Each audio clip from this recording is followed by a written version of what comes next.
I'm Olivia, and I curated the show with David.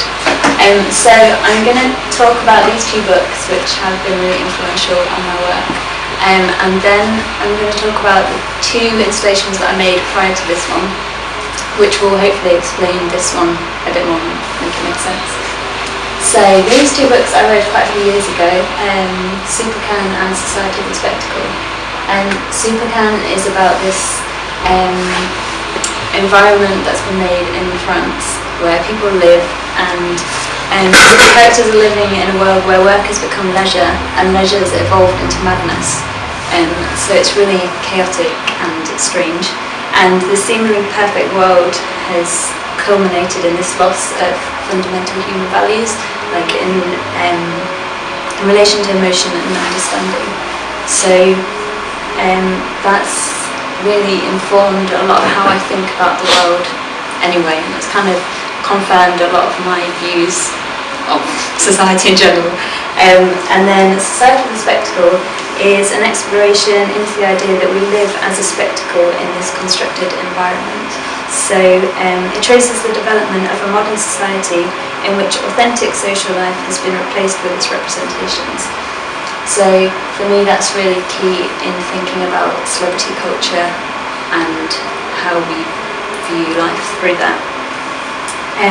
So my work focuses on the absurdity of the celebrity status and the solace we seek in being voyeurs, and also the ways in which we seek calm amid all of this in our lives. So the basis of all of this being the idea that we have this fundamental human need for adoration.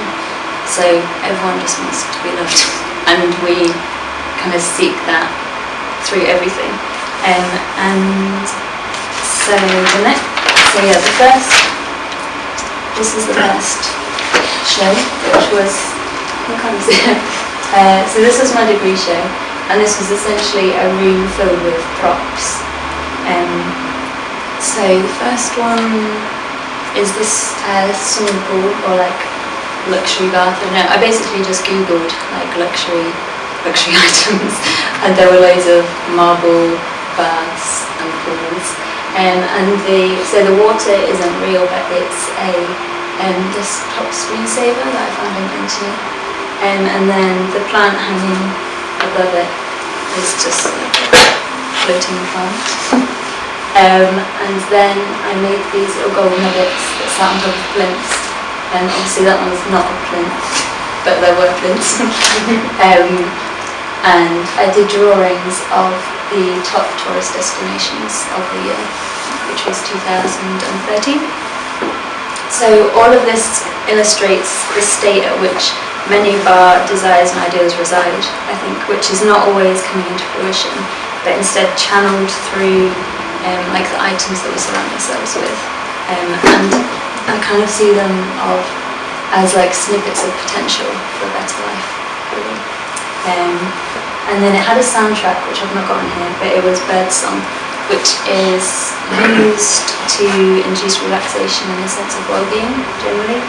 But in this environment, because it was very stale and artificial, it was kind of a bit unnerving, I think. And that was to kind of illustrate my dystopian influences in my work. So the next one is one I did at Two Queens in Leicester, and it's called Delusion, Desires and Adoration. So it's following on from the last one, but drawing more on celebrity culture, and it was basically all based around someone called Courtney Stodden. I don't know if anyone knows her, but she's an American girl who is famous for marrying an actor when she was 16 and he was like 50 or something. And then she had like a few boob jobs, and last year ended up on the UK Celebrity Big Brother. So she's just like a girl who's just famous for doing not too much. This is a little clip of a video that I had on the floor of the show.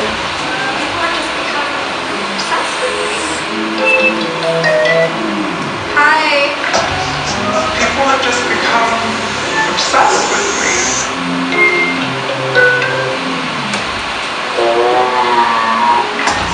So that was taken from her like intro for the Big Brother show. So I also had a soundtrack which was kind of disjointed and upbeat, but also a bit uneasy, so similar to the bird song. And I think with all of my work it's really important that I make a whole environment, so sound always plays a role in some part. So I've got the song, it's only 30 seconds, but I'll play a bit of it. What are you saying?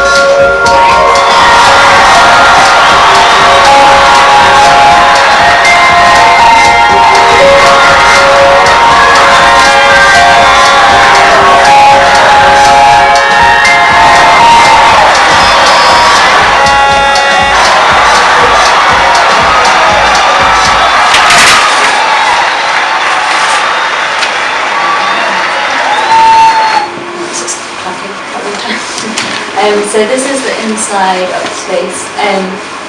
So the walls are made out of this holographic wrapping paper, so it was all shiny. And I had spar stones on the floor referencing Japanese Zen gardens. So that's drawing back to the idea of well-being, which was a kind of running theme throughout everything. And then I also had I braided a dollar sign into my brother's hair. And that hung on the ceiling. So this one was more of a exploration into celebrity culture than the previous piece, and kind of leads into this next piece that I've done for this show. So, this was a quote from, so this is a quote from the guided board book. Celebrities exist to act out various styles of living and being society, unfettered, free to express themselves globally. They embody the inaccessible result of social labour by dramatising its byproducts magically projected above it as its goal, powering vocations, decision and consumption.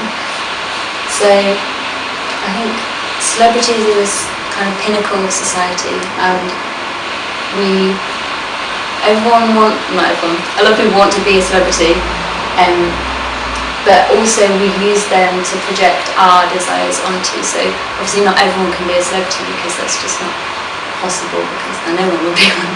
So we just kind of use them to live out our fantasies and desires. So because the work's in there, you can see it. I'm going to show you some photos of celebrity fitness DVDs instead for this bit. So for ages, when me and David started talking about this show, we had a theme, but I didn't really know what to make for a really long time. And then I found I've been doing a lot of drawings of Kim Kardashian because she's everywhere. And then I found out that she'd done a workout DVD, which was called Fit New Jeans About Friday. And she made it at a point in her life where she was post-sex tape and pre-Kanye West. So she's at this point where she's trying to establish herself as this global brand, utilising the fame she found from making a sex tape with a famous record producer, and also befriending Paris Hilton.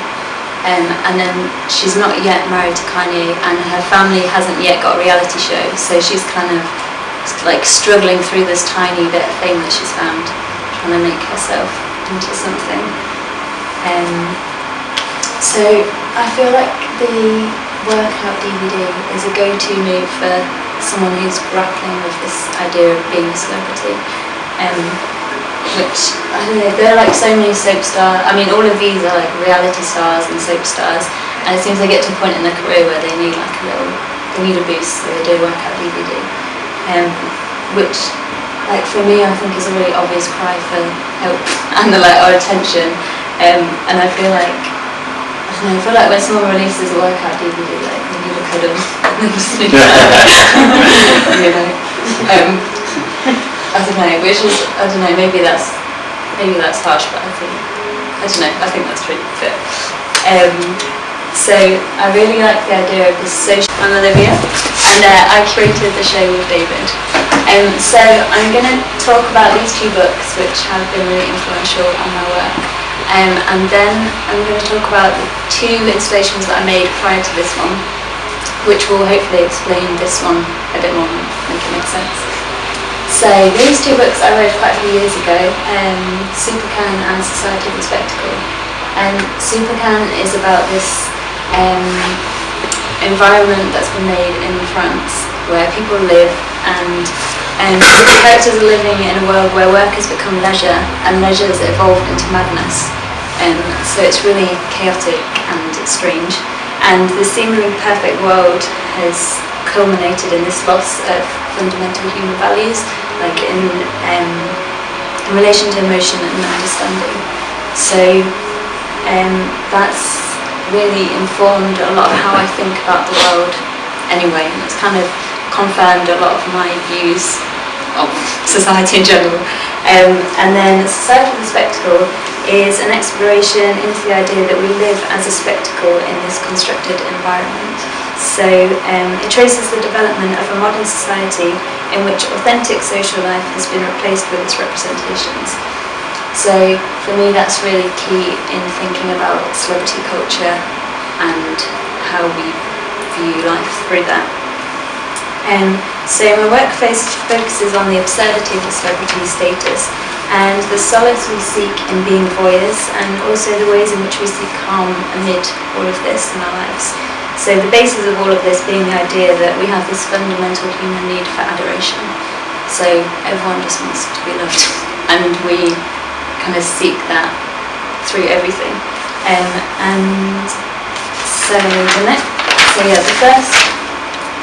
This is the first show, which was, so this was my degree show, and this was essentially a room filled with props. So the first one is this swimming pool, or like luxury bath. I basically just googled like luxury items, and there were loads of marble baths and pools.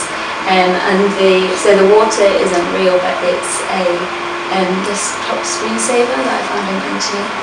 And then the plant hanging above it is just like a floating plant. And then I made these little gold nuggets that sat on top of plinths. And obviously that one's not a plinth, but there were plinths. And I did drawings of the top tourist destinations of the year, which was 2013. So all of this illustrates the state at which many of our desires and ideals reside, I think, which is not always coming into fruition, but instead channeled through like the items that we surround ourselves with. And I kind of see them as like snippets of potential for a better life, really. And then it had a soundtrack, which I've not got on here, but it was Birdsong, which is used to induce relaxation and a sense of well-being generally.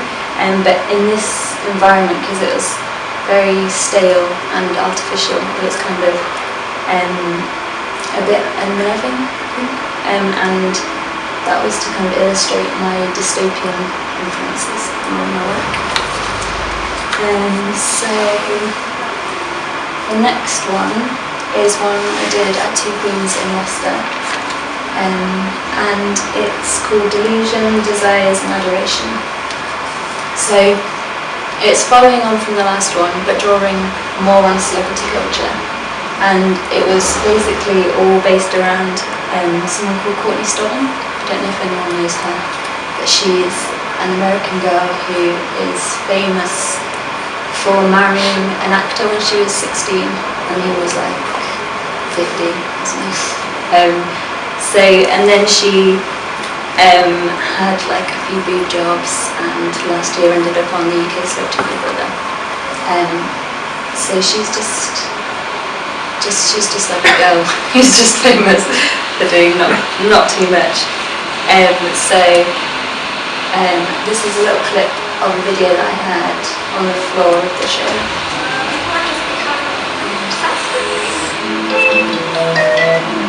Hi. People have just become obsessed with me.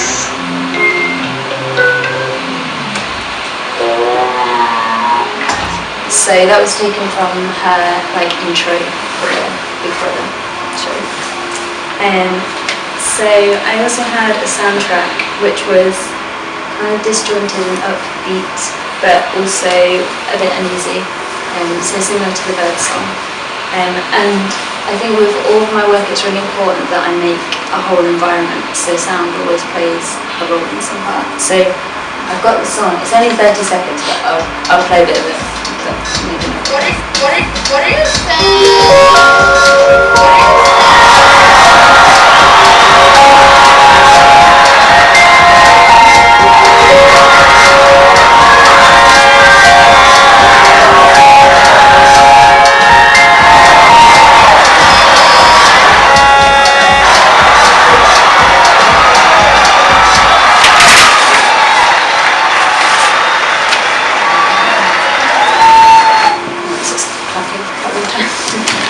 So this is the inside of the space. So the walls are made out of this holographic wrapping paper, so it was all shiny. And I had spar stones on the floor referencing Japanese Zen gardens. So that's drawing back to the idea of well-being, which was a kind of running theme throughout everything. And then I also had I braided a dollar sign into my brother's hair. And that hung on the ceiling. So this one was more of a exploration into celebrity culture than the previous piece, and kind of leads into this next piece that I've done for this show. So, this was a quote from, so this is a quote from the guided board book. Celebrities exist to act out various styles of living and being society, unfettered, free to express themselves globally. They embody the inaccessible result of social labour by dramatising its byproducts magically projected above it as its goal, powering vocations, decision and consumption. So I think celebrities are this kind of pinnacle of society, and a lot of people want to be a celebrity, but also we use them to project our desires onto. So obviously not everyone can be a celebrity because that's just not possible, because no one will be one. So we just kind of use them to live out our fantasies and desires.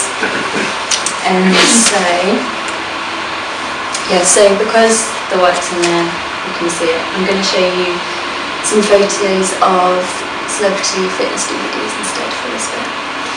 So for ages, when me and David started talking about this show, we had a theme, but I didn't really know what to make for a really long time. And then I've been doing a lot of drawings of Kim Kardashian because she's everywhere. And then I found out that she'd done a workout DVD, which was called Fit New Jeans by Friday. And she made it at a point in her life where she was post-sex tape and pre-Kanye West. So she's at this point where she's trying to establish herself as this global brand, utilising the fame she found from making a sex tape with a famous record producer, and also befriending Paris Hilton. And then she's not yet married to Kanye, and her family hasn't yet got a reality show, so she's kind of struggling through this tiny bit of fame that she's found, trying to make herself into something. So I feel like the workout DVD is a go-to move for someone who's grappling with this idea of being a celebrity, which, I don't know, there are so many soap stars. I mean, all of these are reality stars and soap stars, and it seems they get to a point in their career where they need they need a boost, so they do a workout DVD. Which, for me, I think is a really obvious cry for help and or attention. And I feel like when someone releases a workout DVD, they need a cuddle. I don't know, maybe that's harsh, but I think that's true. But so I really like the idea of this social. And the idea being that we sit and watch her do everything else anyway. So we might as well watch her work out. And in that way she's doing both the social and the physical labour for us, so we're projecting our desires onto her. And it's also kind of funny in a lot of the video, like, I don't know if you watched it, but in a lot of it she's just like she does this and isn't actually doing anything. She's just like looking around, which is kind of funny. And then the paparazzi in the back of the video are showing the actual result of all this labour. Like, it's something we aspire to, but then the actual reality of it is that you get followed by loads of cameras and you get slated online and everyone's really horrible to you. Like, I watched this video yesterday and there was a guy reading out to Paris Hilton like all the mean things that someone had said to her on this blog, and it was just like really awful because it was so harsh and she was obviously quite upset, but that's like the reality of what we kind of aspire to. And the song is Flashing Lights by Kanye West, so they're now married, so that's quite a nice combination. And he's talking about someone, like some of the lyrics are like, I know you love to show off, but I never thought that you'd take it this far, and she don't believe in shooting stars, but she believes in choosing cars. So yeah. And the shoes, yeah, when I was looking for trainers to put in there, I found those ones, and the description on the website was like, wear these shoes and feel like a celebrity. So I was like, well, they're going in. So I think that's everything I had to talk about. So the only thing like I would add is that though I talk a lot about celebrities and people aspiring to this thing, like I'm not judging anyone. And then it kind of sounds like I could be being judgmental, but I'm just really interested in people and how we live and how we understand and process things. And yeah, I think that the basis of everything is just that we need love and attention and adoration, which is a really natural thing. So that is the end. Thanks for listening.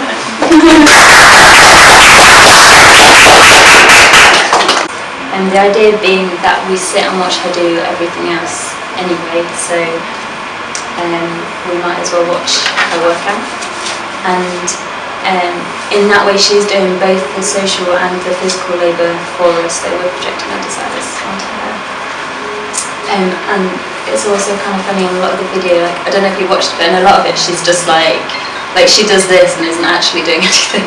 She's just like looking around, which is kind of funny.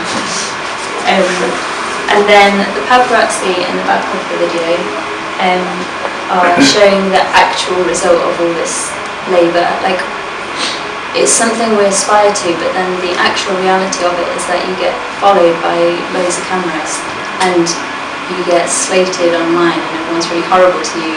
Like, I watched this video yesterday and there was a guy reading out to Paris Hilton like all the mean things that someone had said to her on this blog, and it was just like really awful because it was so harsh and she was obviously quite upset, but that's like the reality of what we kind of aspire to. And the song is Flashing Lights by Kanye West, so they're now married, so that's quite a nice combination. And he's talking about someone, like some of the lyrics are like, I know you love to show off, but I never thought that you'd take it this far, and she don't believe in shooting stars, but she believes in choosing cars. So yeah. And the shoes, yeah, when I was looking for trainers to put in there, I found those ones, and the description on the website was like, wear these shoes and feel like a celebrity. So I was like, well, they're going in. So I think that's everything I had to talk about. So the only thing like I would add is that though I talk a lot about celebrities and people aspiring to this thing, like I'm not judging anyone. And then it kind of sounds like I could be being judgmental, but I'm just really interested in people and how we live and how we understand and process things. And yeah, I think that the basis of everything is just that we need love and attention and adoration, which is a really natural thing. So that is the end. Very, very different, and I think we found the gym as like a key place where there's some crossover. So my work is very much interested in the body and our material surroundings. So I think we're thinking about themes which are kind of accessible for people, and which there was crossover in the practice. We're thinking about the club as a place as well, but we sat on the gym as turf used to be a gym itself. For me, the important bits in gym culture that kind of come through are this idea of bodies being in sharing spaces together, and the kind of awkwardness that can create. So whereas like Liv focuses on the absurdity of celebrity culture, I focus more on the absurdity of the body. So how our bodies relate to other bodies and objects in the space, and the crossover of like private and public space as well. There's a lot of like corporatisation of gyms and things like Zumba that's all like kind of copyrighted trademarks. So I was interested in what does it mean to be a body in those spaces, something as personal as our body, which we're with all the time, that's being changed and influenced by these massive corporations. I thought I'd start off with this image because I like my work always like quite playful, and also like the gym isn't just a place for like adults. A lot of my like structures that I chose to work with were kind of semi-based on like kids gym equipment, and I think like I just like the way that kind of kids engage with their surroundings and stuff, and there's this like want to explore and to climb and learn about things. So I'm just going to talk a bit about my practice, and then some of the thoughts and research I had around the work, and then I'll talk about the work next door as well a bit. This is a quote that kind of started me off thinking this about this work next door. It's actually called the Modern Amazon, not Amazon, and it's just over there if you want to have a read of it. So by the mid-80s, the idea that the human body is a malleable sculptural material had become common currency. It had jumped the confines of both the art world and the bodybuilding community to land in the domain of popular culture. Today, every gym and health club offers classes in body sculpting. Anyone with willpower can become a body artist. So like I said, there's kind of this crossover in my work between like materials and the body, and my work kind of like, I'd say kind of like subtly reflects or embodies back at us through use of like quite malleable materials. So why it doesn't necessarily like look like a body, it's about engaging the body to move around the space, to kind of create a sense of touch through kind of haptics. So this is a piece that was in Nottingham Castle for the Nottingham Castle Open in 2013, and these are kind of like wire structures which are then covered in segments of greater plasticine. So you can't really see on the one on the left, but it curves in the same way as the one on the right.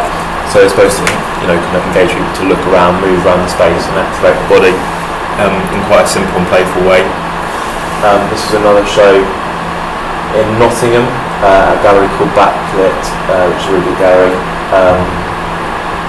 and this show was called Records Were in the Landscape, and it was taken from this, the name was taken from this quote by John Cage, who's kind of famous kind of musician, artist, composer, and he basically prioritised the lived experience over something that's recorded, because he was always about the context in which you were in. So he had a piece which was just silence, and it was about people kind of being aware of their surroundings. So this exhibition was about contrasting kind of the digital age with like our bodies. So like I said, my work's very much focused on the body.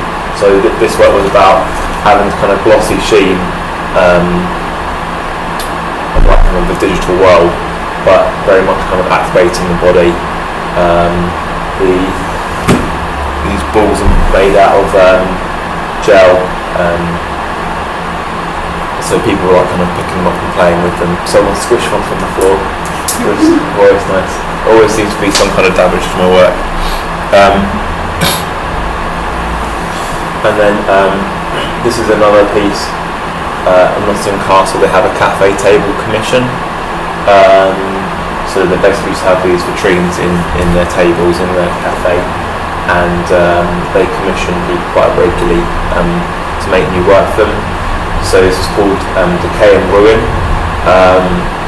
Nottingham is basically built on loads of sandstone, which is a really like malleable material, and so there's lots of caves underneath there. So I was looking a little bit at the history of Nottingham Castle,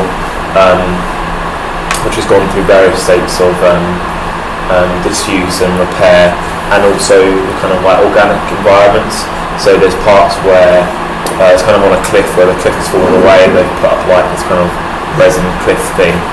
And it's also, I was also thinking about how with the caves there used to be like people living in there. There used to be a massive slum in Nottingham, and kind of this sense of like, you know, it's a really desperate situation almost, or you can imagine it as a desperate situation for someone to be living in that kind of environment.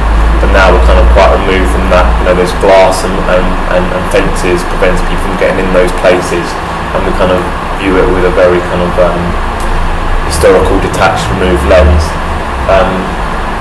So I kind of just was creating, again, quite playfully, these arrangements, which kind of took some colours from sandstone and these ideas, like with the plasticine of things deteriorating, but also kind of growing, and a real like blend and mishmash of like synthetic and organic. For me, it's also really interesting because like there's nothing really precious about these works in that people just would sit around them and, you know, have tea and coffee or whatever, and, you know, there'd be like salt spilled over them. But it was quite interesting for me in that one of my friends came and went and said that like if she sat around the table it would like put her off her food. So there was like again another sensory level to that, which kind of leads me on to these pieces. So these three near the front made by me. This was a show that I did with my friend Colette, called Gustatory Delights, that was focusing kind of on the elements of food in our work, how that can kind of our work both created like you know, a desire to, like a lot of people say like they want to like lick or taste the world, they feel like they should be able to, and I use some of these techniques in the show next door as well. So moving on now to kind of like my thoughts about this show. I was reading this book called Touching, and it says, as the most ancient and largest sensible organ of the body, the skin enables the organism to learn about its environment. It is the medium in all its differentiated parts by which the external world is perceived. Most of us take our skin for granted, except when it burns and peels, or breaks out in pimples, or perspires unpleasantly. As we grow older, we begin to discover qualities of the skin: colour, firmness, elasticity, texture we had failed to notice at all before we had begun to lose them. And then later on, the term haptic is used to describe that mentally extended sense of touch, which comes about through the total experience of living and acting in space. Our perception of the visual world, for example, in fact blends what we have felt in past associations with what we have seen or the scene before us. The haptic is an acquired sense, and that it applies to seeing objects that have been touched and acted upon. As Greengears put it, because we experience our earthly environment with all our senses, including smell and sound, the haptic system outs us in imaginative physical contact, replacing an objects we once touched and now only see, hear or smell. So there's a sense of being removed from an object but still kind of knowing what it would feel like. So you might have a sensation on your skin, on your fingertips, and that quite often happens in my work. And then again, obviously, a lot of my work's about surface, which relates back to the skin. But with this show, I wanted to more explicitly reference the body. So one artist that I was kind of looking to think about was this woman called Rachel Dejoux. I think this is an exhibition somewhere in France. I can't quite remember the details, but she basically thinks about the 2D and the 3D, overlapping that with the kind of physical and digital world. So it's quite hard to tell with these what is kind of manipulated clay and what is flesh, because she blends them quite easily, and they're all kind of obviously got on these plinth things. There's an overview of it. There's like bits of mud and clay and stuff as well she's taking photos of that look strangely 3D but are in fact 2D. And then this is probably my most significant research point, learning about Arnie. This was an exhibition called Articulate Muscle, and this exhibition was at the Whitney Museum of Art in New York, and from what I've read, and in my opinion, this kind of helped change our culture, in that gym culture was something very underground before this, and this exhibition helped finance the Pumping Iron movie, which was one of the turning points in kind of gym culture. Kind of bodybuilding was kind of, like I said, a very underground thing that people didn't really know about or understand. But after this movie came out, kind of lots of people were engaging with gym culture. Gyms were popping up everywhere. So the film Pumping Irons focuses on the rivalry between Arnold Schwarzenegger and Lou Ferrigno, both professional bodybuilders competing for the title of Mr. Olympia. Schwarzenegger, a 10-year veteran of bodybuilding, has won Mr. Olympia for 5 consecutive years and intends to retire after final competition. So the film contrasts each man's personality, home environment and training style.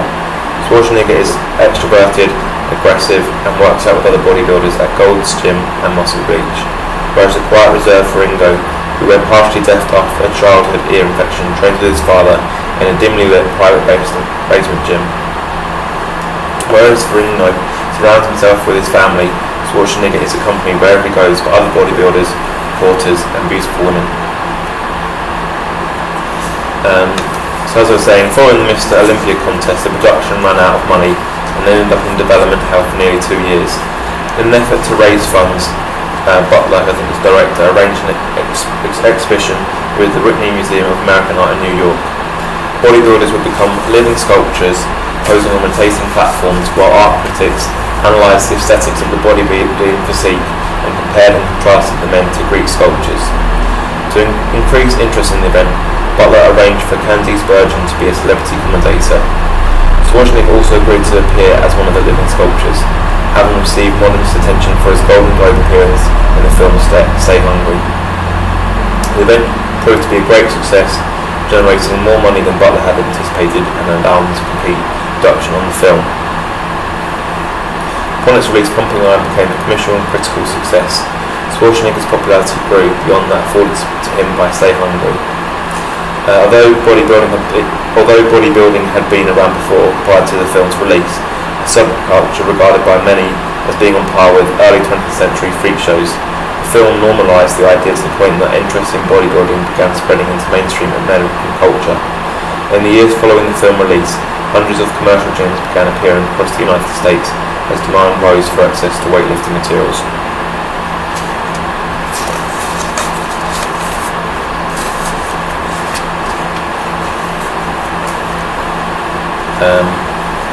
So there's a quote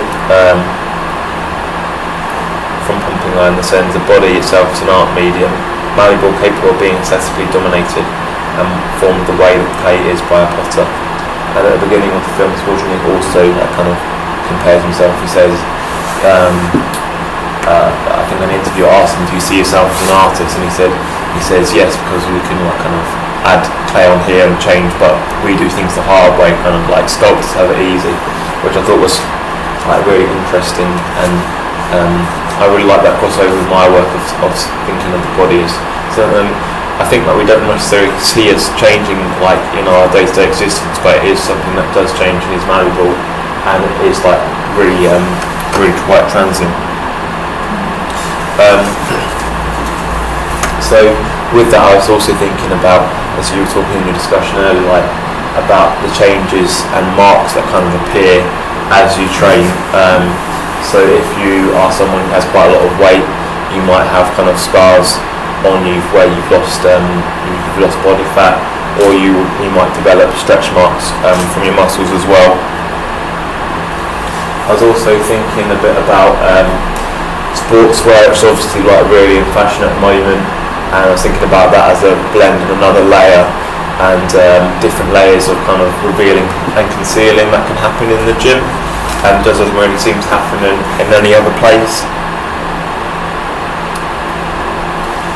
Also, like in the lead up to this show, came across this, which is like outside of McDonald's, which is called Ronald Gym Club. So it's like a kids' play centre, but it's like gym thing. So I was kind of thinking about making a structure that you could kind of like climb through, or imagine climbing through. And I just thought it was like quite bizarre, but quite interesting. So this is the work you can obviously see next door in real life. So my aim was to create something that kind of looked like it was changing, adapting, spilling out into space, and mirroring the elasticity of our skin and body. And I was thinking about the shifting boundaries between our bodies and the external world. And again, I was also thinking about those kind of awkward moments that can happen in the gym.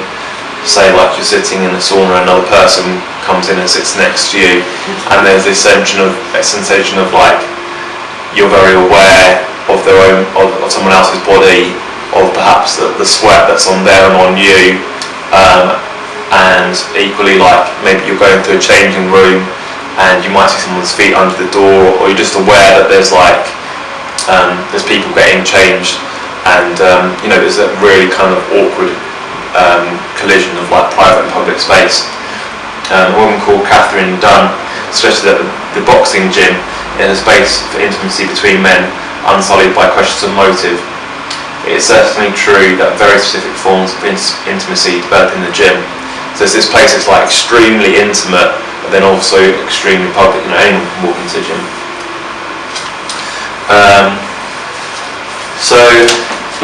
I'll just talk you through what we've got here. So we've got these two kind of bluey green white structures, which are kind of based on, like I said, gym equipment, specifically more kind of children's equipment. It wasn't supposed to be kind of any one machine. You were just supposed to be able to imagine yourself in relation to the object. And the colours of these are based on Nike trainers, and then the kind of fleshy things either side of them are kind of limb-like structures, which are kind of based on my own measurements of what I thought would kind of be appropriate to look like kind of limbs, and they're wrapped in lycra, a material often used in sports clothing, which has a digital print on them, which I designed, which are digital kind of mutations of skin, which goes back to obviously that thinking about the body stretching or shrinking. And it's almost like in quite almost a little bit grotesque way. Then behind those blinds you've got digital manipulation of tongues, because I was just thinking about all these different fleshy elements, and blinds being something that's almost quite voyeuristic, that you could see through different partitions in the way that there's partitions in the gym. But I also quite liked the blinds as something that's like seems quite corporate and domestic. Like you could have blinds in your home, but also you could have them in the office, and it's something that feel quite impersonal in the same way that a gym is kind of a non-place. There's a book over there about non-places, places that we travel through, like airports, which don't necessarily have like a cultural identity. We're just in there for a process rather than like a home or a work where we have more of an identity. And then this print on the left, just to bring kind of like another texture into the mix, as a digital print of taken from a little bit of a Reebok trainer.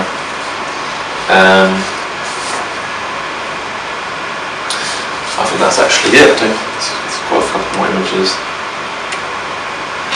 That's my website if you want to check any more info. Thanks for listening. Okay, my name's Juan. I'm a former bodybuilder. I used to train around the corner near, because I go to a church near there. And I used to be into bodybuilding. I used to, then an actor, also worked with people with learning disabilities, so that's me. Brilliant. I'm Jess. I'm currently studying media, and I guess I'm here. A lot of the work I do is like performance-based, often around bodies and like gendered bodies. So Brilliant. Okay, so we've got a few points we just want to talk about today. So feel free to go off at a tangent or whatever, and if it goes too far away, I'll try and bring it a bit. I like tangents. Olivia is going to join us as well. One thing we can maybe talk about is communities built around the gym. So, I don't know if you want to maybe start just with what's your experience of that? What are communities like around the gym? I think what happens is that people, you get you try and get a familial atmosphere. So people are, they take you in, they help to sort of talk you through how they've been doing it, and they help to train you. And if you walk into a gym first time, you don't know anything, and then so you've got people training you, people like that. Also people just saying, this is how we do things here, this is the rules of the gym, this is like the unwritten rules, so for example, don't stare at yourself in the mirror too long, that type of things, because that's actually seen as bad etiquette in a gym. Don't be an idiot, don't pose on your first day, stuff like that. So you get told the rules. Yeah. So you just want to go and go. But there's nothing on you at that point. Yeah. Okay. And do you feel when you went to the gym previously, were you part of a community? Did you feel? Yeah, I think you, if you observe the rules, if you sort of there's a culture there, and to fit into a culture, you will have to fit into unwritten rules. Yeah. So yeah. Okay, cool. Do you have anything to comment on about that? But communities around the gym. Well, not so much. Not from personal experience so much. I mean, from personal experience going to the gym, I always found it fits in with the bodybuilding. I guess the weights were always a no-go zone. Basically, there was always people waiting there, and it felt very sort of intimidating. Yeah. So I guess the community, but I never really felt like it was a particular space for community for myself, because I didn't really feel like I fitted into those various spaces. But so from personal experience. And what about from an outsider perspective in your practices? Is there something that you've thought about? Yeah, I mean, I've been looking at, actually it's just since hearing about this, I've been looking at bodybuilding quite a lot, and I found it quite interesting how there was sort of quite a large community of transgender men that have built communities through going to the gym and reshaping their bodies without hormones through going to the gym. So I found that really interesting, this sort of supportive community that then also I don't know, it's a confidence building and sort of personal identity building. Yeah, absolutely. Yeah, I think that's one of the interesting things about the gym. We haven't really touched on it in this exhibition, but how much gender is tied into it. And obviously we just watched a bit of Pumping Iron, then Pumping Iron 2, it's more about the women bodybuilders. And there's this kind of change that happens whereby originally women were thought to not bulk out in the same way as men did, because there's supposed to be a certain finesse to them still, but then the rules changed, so in actual fact they did just bulk out, and this kind of model of what it meant to be a woman bodybuilder kind of changed. And then obviously that's really interesting what you're saying about, again, gender coming into the gym and new communities forming. Do you have anything to add to that at all? So I've never actually been to a gym. So I know. No. So my view on gyms is based on like looking through the window or social media. Oh, I like looking through it. Yeah, looking past the gym. Just so. on your window. And yeah, like social media, reality TV, and everything. So, and I think that like on platforms like Reddit, there are these communities where people post, like they're posting pictures of when they're working out, and they're like discussing how to do things. And so my idea of the community around it is kind of this online like bubble of people who are kind of supporting each other, and I don't know, maybe like showing off a little bit and just discussing everything around the gym, like in this online space. Yeah. One of my friends was telling me about, I don't know if other people have heard about this, Fitbit watch, which you have on it, monitors like sleep and everything else. But then again, you can upload all your stats online and compare with like people local to you, your friends or families or whatever. So that's potentially another thing to talk about now then, about how kind of like social media and the online presence is almost like the gym as a thing isn't necessarily a building, but it could be like more of a transient digital community. Do you have any other thoughts on like how social media has kind of changed the way we view or share our bodies at all? Well, it's maybe like you were saying earlier about people having this goal of what they want, but not necessarily doing it. Is that like, you might be able to explain that a bit better? So. Well, how do you mean? Like when people have an idea, you were saying earlier about people tweeting about doing something while they're in the gym, but not actually doing it. Yeah, it's the idea that the focus now is more on the imaginary achievement than the actual doing it. So, you know, like I think now they have shirts that are designed to make people look muscular. It would just be easy to just be better to get the muscle. Yeah. But it's the idea of now not even wanting the real thing, but wanting a fake thing to look real. Yeah. So there's the aesthetics around it to kind of emphasise things. Yeah, so it's a bit like when somebody wants to look fake. Yeah. Do you know what I mean? Like some people actually want to look fake. It's an actual style of its own now, rather than actually unintentional. It's becoming intentional. Yeah. And have you ever taken a post-workout selfie? No, that was bad. I was schooled very early on. That was not a good idea.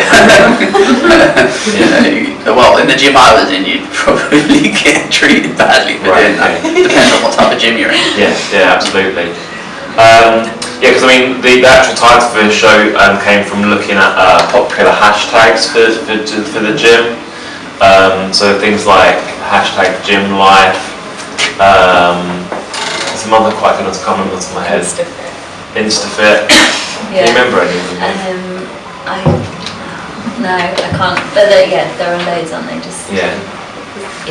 I found Abgina. Have you heard? No. It's like this like hashtag Abgina. If you go like Instafit, like then links to this, and it's like basically when your abs like all the way down to your vagina, but it's like a really popular hashtag. It's really interesting. This The gym has changed since I was there.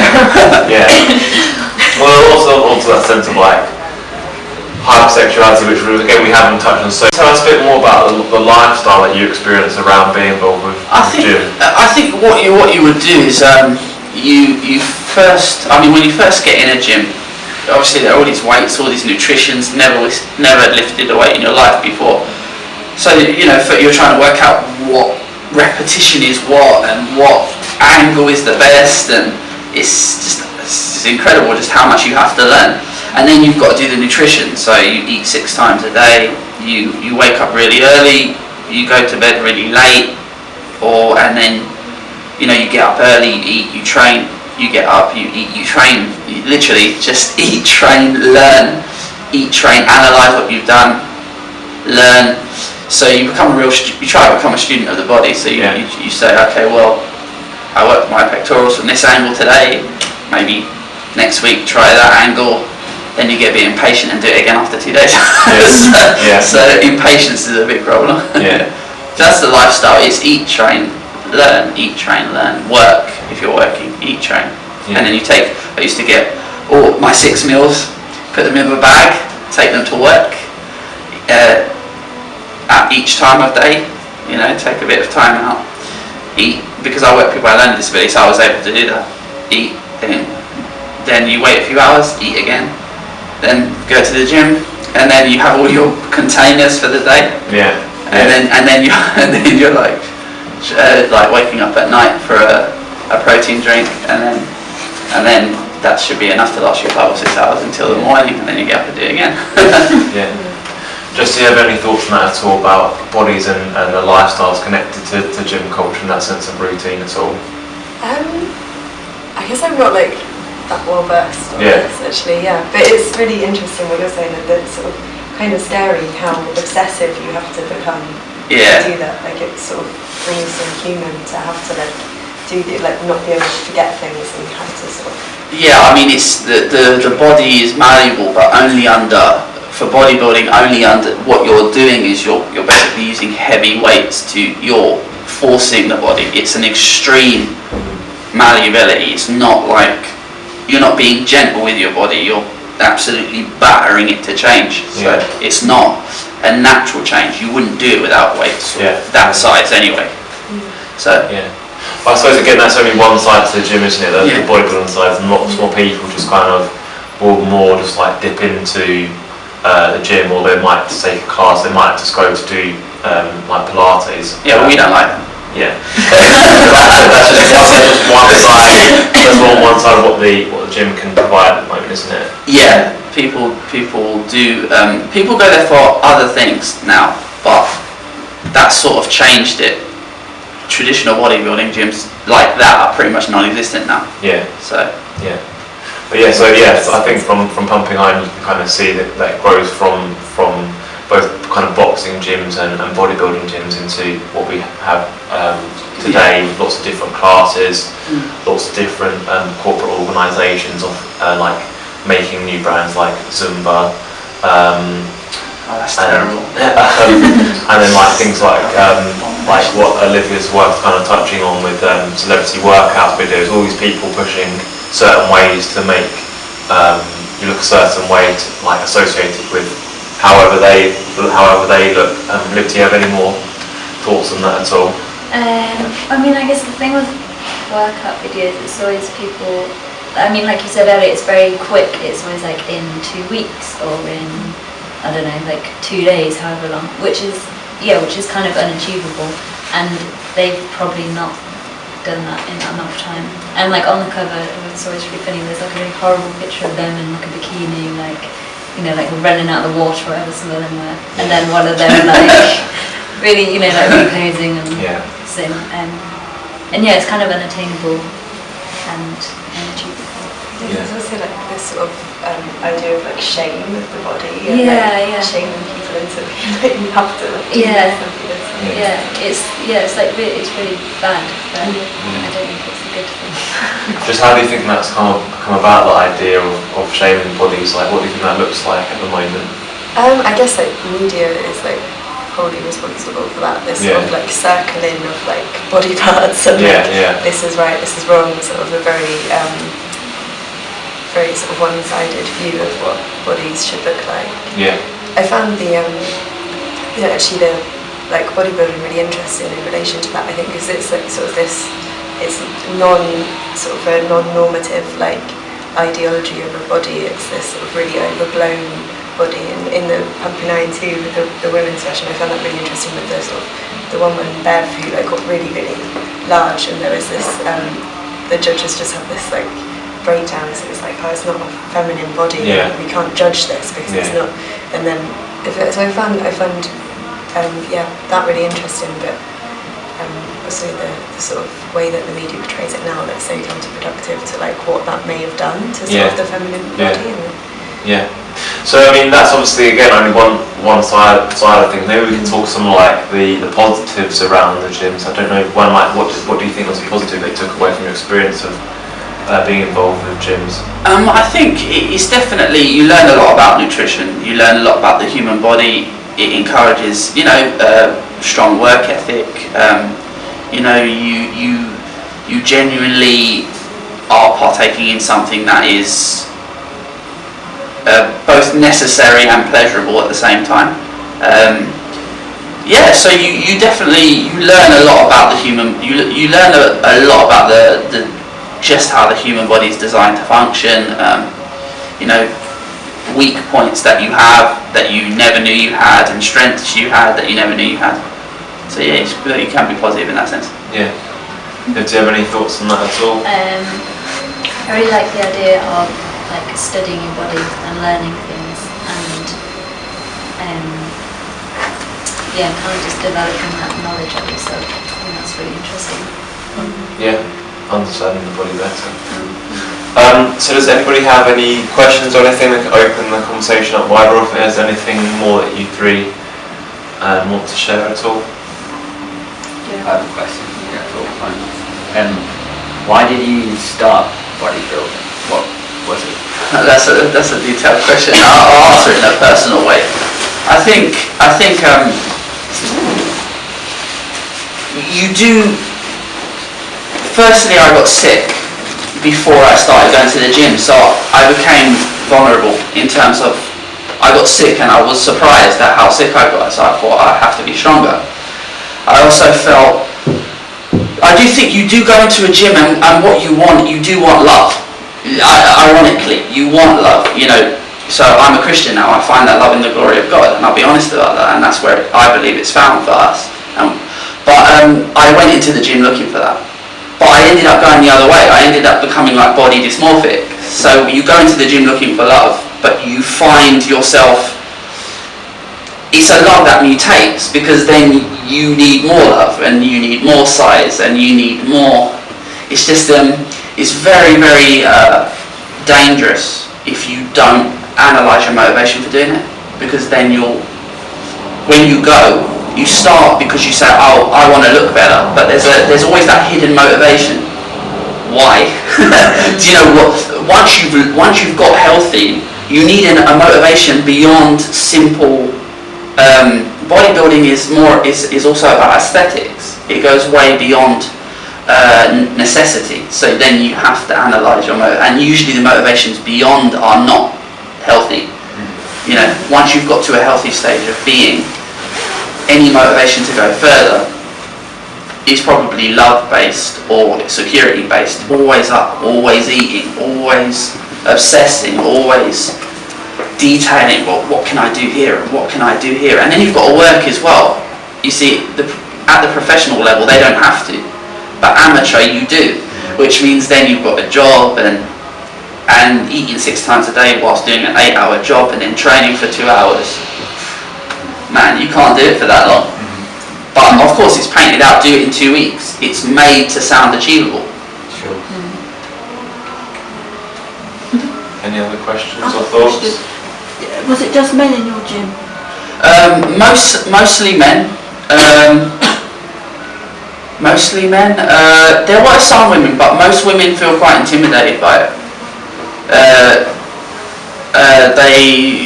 It's a male-dominated culture, so you'd have the men in the weights area and the women more in like the Pilates area or the treadmills.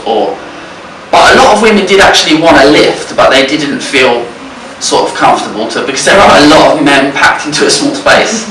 You've got 35, 40 men, and men do tend to like leer a little bit. Obviously they stare, and the women don't like that, obviously.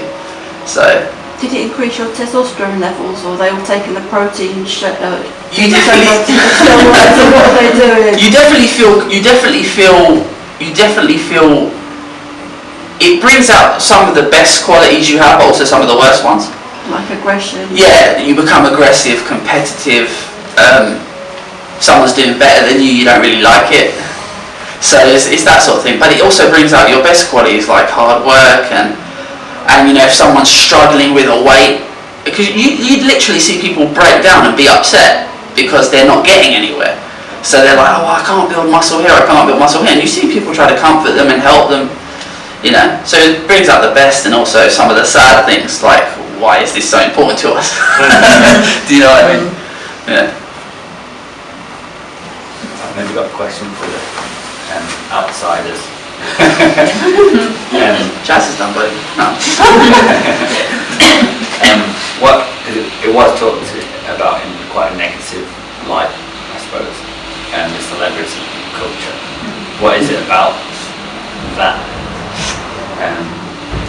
so negative, you think? Is it sort of...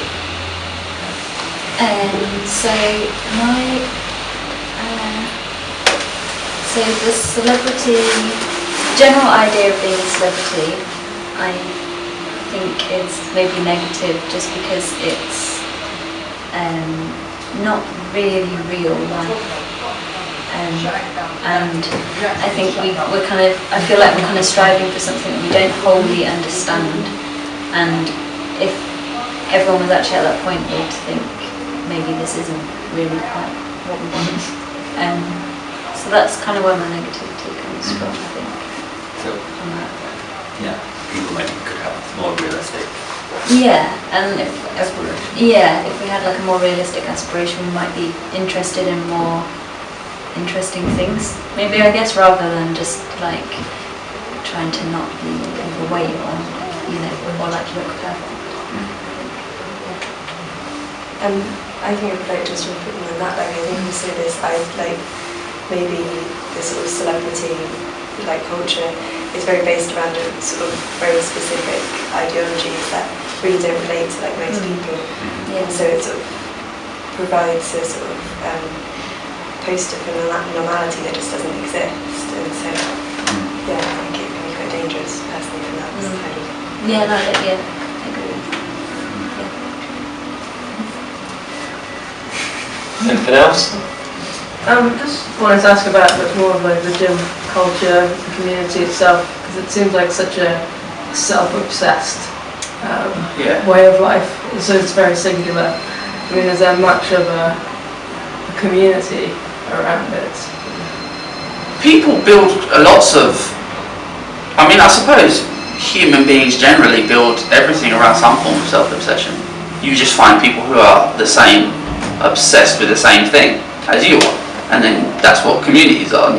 You know, communities are not, I mean, you know, purely physical communities or even intellectual communities are on some level and something you have that someone else shares a similar interest. But yeah, I suppose human beings do base things on self-obsession generally, but the bodybuilding is probably the most extreme example of that. It's just you are there for only for your physical, only for your, like it's more primal. It's just, there is a community, but it's, yeah, you're right, it's not a community where you're going to find love or anything like that.